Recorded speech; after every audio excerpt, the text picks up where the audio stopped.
Bonjour à tous et à tous nos abonnés. Bienvenue à notre nouvelle rubrique Parole aux femmes.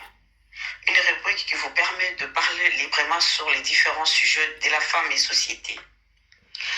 La plupart des femmes se posent la question de savoir pourquoi les hommes d'aujourd'hui ne respectent plus les femmes.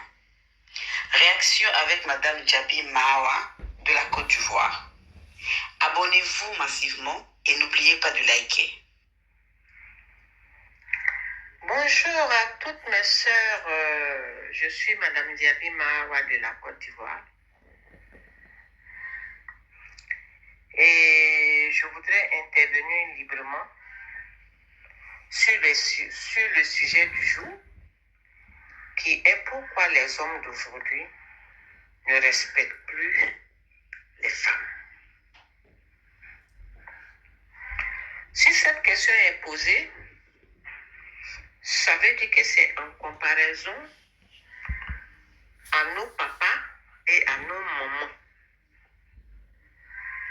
de l'Afrique ancienne.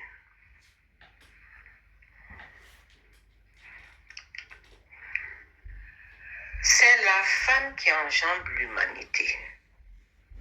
Donc, en toute heure, en tout lieu, la femme doit être respectée. Parce que le socle de la famille, c'est la femme. On dit que l'homme est le chef de la famille. Mais le socle de la famille, le vrai chef de la famille, c'est la femme. Moi, j'appellerais la femme la force tranquille. Et il faut reconnaître qu'aujourd'hui, effectivement, il y a beaucoup de manque de respect au sein des couples. Mais les torts sont partagés. Je voudrais m'adresser essentiellement à mes sœurs. Je voudrais leur faire partager ma petite expérience de la vie. Vous savez,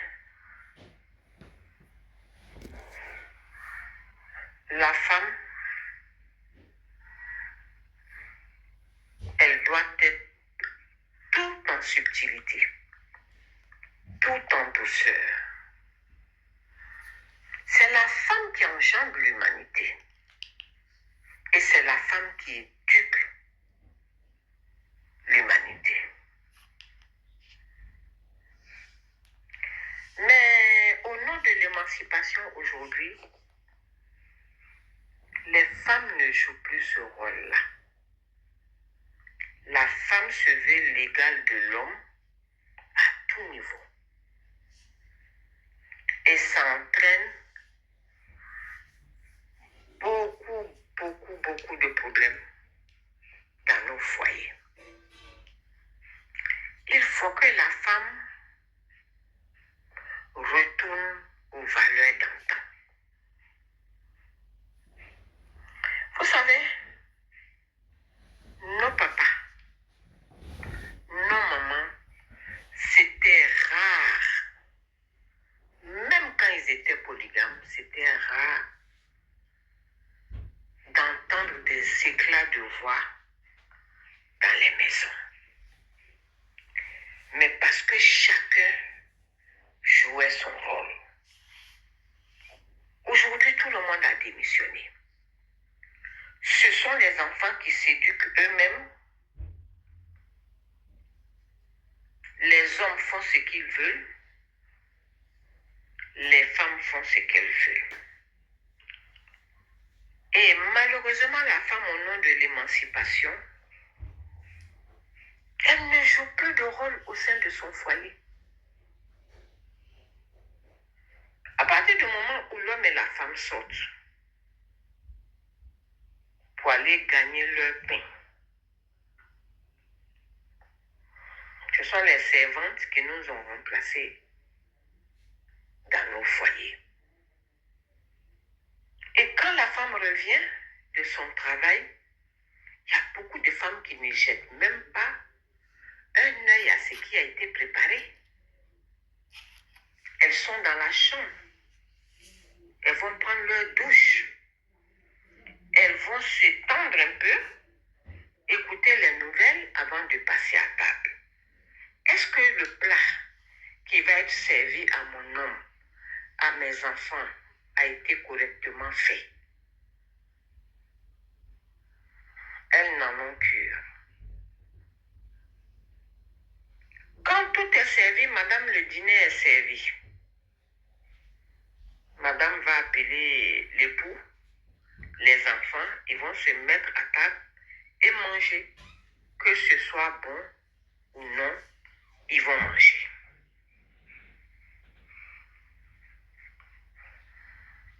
L'homme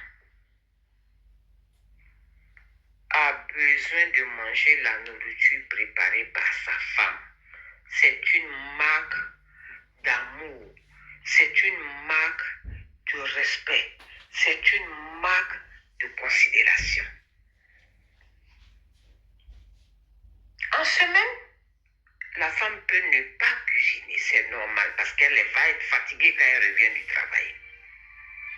Mais le week-end, ne serait-ce que le samedi ou le dimanche, la femme doit rentrer à la cuisine, concocter un bon plat pour sa maisonnée. Combien de femmes le font aujourd'hui?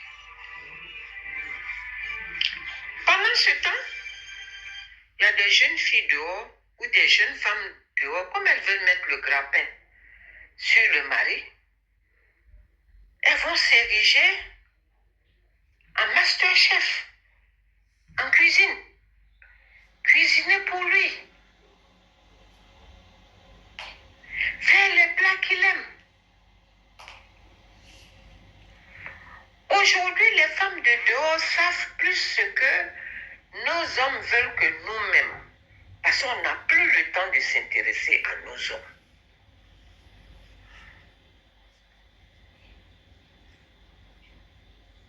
Il faut que cela change. Les femmes aujourd'hui, au nom de la même émancipation, tiennent tête à leurs hommes parce qu'elles gagnent plus que lui parfois, ou bien parce qu'elles-mêmes, elles peuvent se prendre en charge, même si elles gagnent moins. Elles considèrent qu'elles sont leurs égaux et que par conséquent, tout doit forcément se décider à deux. L'homme n'a plus ce monopole qui faisait de lui l'homme, parce que madame veut être associée à toutes les prises de décision.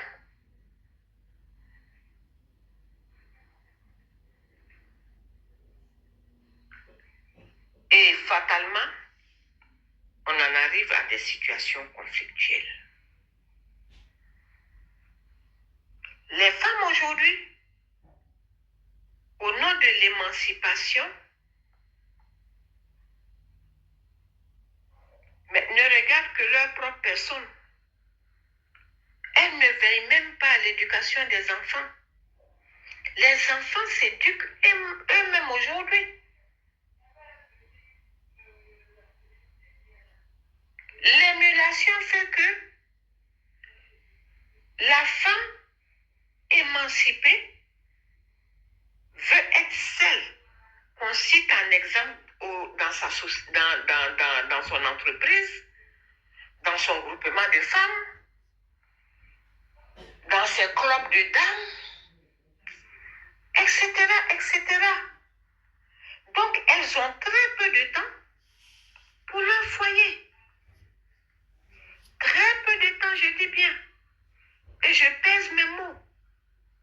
Parce que toute la semaine, on est au travail. Le week-end, il faut aller au salon de coiffure. On va y passer des heures à papoter.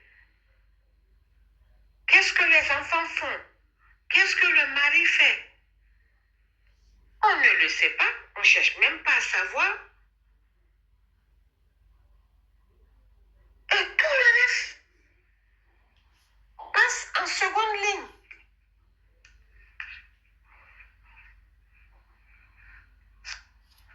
Si on veut revendiquer le respect, il faut que la femme commence par se respecter elle-même. Il faut que la femme sache qu'elle est épouse, ensuite mère, et qu'à ce titre, elle a un devoir d'éducation. À ce titre, elle se doit d'être un modèle, et pour son mari, et pour ses enfants. Vous savez, les hommes, ils ont toujours couru les femmes, mais ils reviennent toujours à la maison. Parce que nos mamans, elles savaient faire preuve de discernement. Nos mamans savaient donner l'essentiel. Nos mamans savaient accorder l'essentiel. Et nos mamans se respectaient énormément. Aujourd'hui, combien de femmes ne cherchent pas à savoir avec qui leurs hommes sont pour aller faire des scandales monstres, croyant qu'elles humilient le deuxième bureau de leur mari. C'est leur mari, elles humilient, et puis elles s'humilient elles-mêmes parce qu'elles se dévalorisent. Mais si ces femmes les intéressaient tant, ils les auraient épousées, le divorce existe. Ils auraient divorcé pour épouser ces femmes. Dans cette vie, il faut tout perdre sauf sa dignité. Comment une épouse peut aller trouver une jeune fille dans un studio ou bien même dans un immeuble et aller faire un scandale, se donner en spectacle, aller faire un scandale, soit disant que c'est la maîtresse de son mari. Mais tu l'amènes à faire un choix définitif. Et comme tu l'auras déjà humilié, mais il va continuer dans ça. Vraiment, je parle un peu terre à terre pour qu'on puisse se comprendre toutes. La femme doit forcer le respect. La femme doit forcer l'admiration. Par son comportement. Par l'éducation qu'elle donne à ses enfants.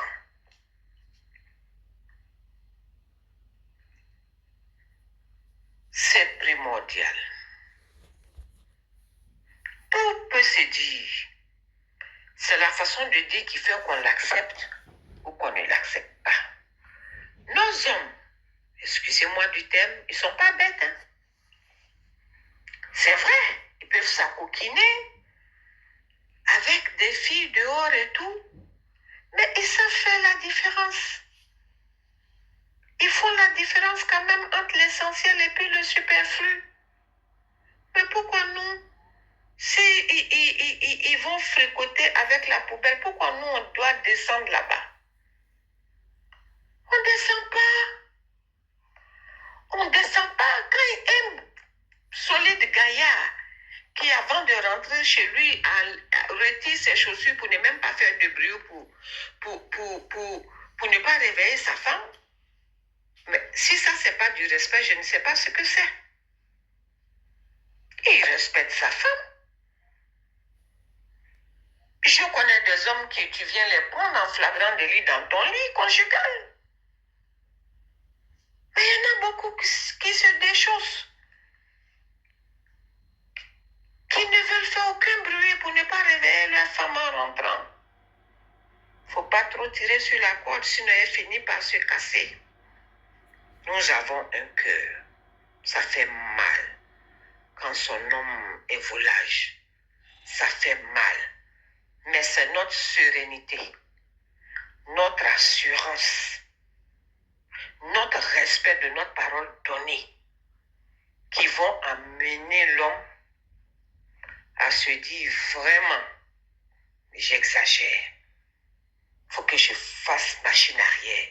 Même s'il ne le fait pas, ses amis qui sont avec lui diront non, on t'envie ta femme. Parce que malgré tout ce que tu fais, on ne l'entend pas. On aimerait avoir une femme comme la tienne. À partir de ce moment, lui-même va se donner des conseils. On doit forcer le respect. Mais ça ne peut pas se faire sans nous. Il faut que la femme redevienne la femme. Il faut que la femme soit garante de la sécurité de sa famille. Il faut que la femme fasse en sorte que sa famille soit citée en modèle. Moi, je suis musulmane. Dans la religion musulmane, on dit avant d'épouser une femme, il faut chercher à savoir de quelle famille elle vient d'abord.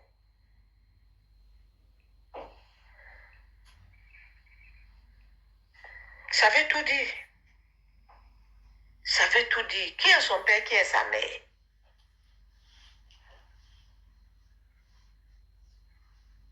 Et quand tu n'es pas un modèle, on te dit, mais c'est là-bas, toi, tu es arrivé.